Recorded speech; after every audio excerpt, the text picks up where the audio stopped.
جمعہ کے دن صحیح احادیث سے پتہ چلتا ہے کہ ایک گھڑی ایسی آتی ہے کہ جس میں انسان جو اللہ سے مانگتا ہے وہ اس کو مل جاتا ہے، یعنی اس کی دعا قبول ہو جاتی ہے۔ اس ساعت کے ایک متعین وقت میں اختلاف ہے، یعنی کس وقت ہوتی ہے یہ گھڑی، اس کے بارے میں کئی ایک روایات ملتی ہیں جو مختلف ہیں واہم۔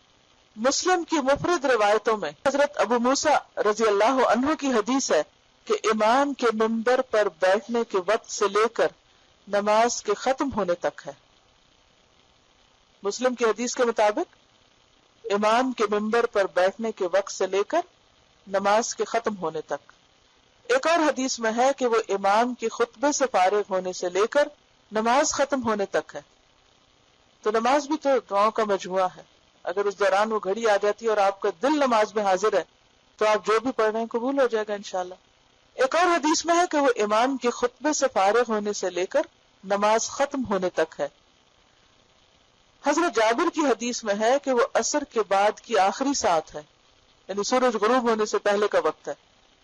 حضرت انس کی حدیث میں ہے کہ اسے عصر سے لے کر غروب آفتاب تک تلاش کرو۔ یہ حدیث جو ہے یہ حسن ہے، ترمذی نے اس کی روایت کیا۔ کون سی؟ عصر سے لے کر غروب آفتاب تک۔ حضرت ابوبکر اسرم نے کہا یہ احادیث دو وجہوں سے خالی نہیں، یعنی اتنا اختلاف کیوں ہے؟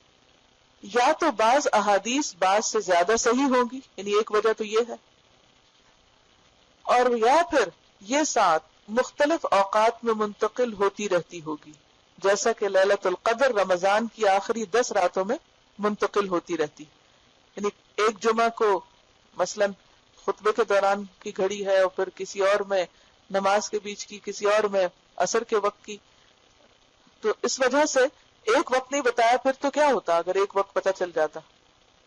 بس اس وقت میں ہم تھوڑا سا اہتمام کر لیتے اور باقی وقت بھول جاتے۔ یا یہ بھی ہو سکتا ہے کہ یہ سارے اوقات ہوں، یعنی اگر ایک گھڑی مس ہو گئی تو اگلی پہ آپ کیچ کر لیں اس کو، وہ مس ہو گئی تو اگلی پہ چلے جائیں، تاکہ بار بار دھیان رہے۔ یہ اللہ کی رحمت ہے کہ ہمارے لیے اتنی وسعت رکھی ہے۔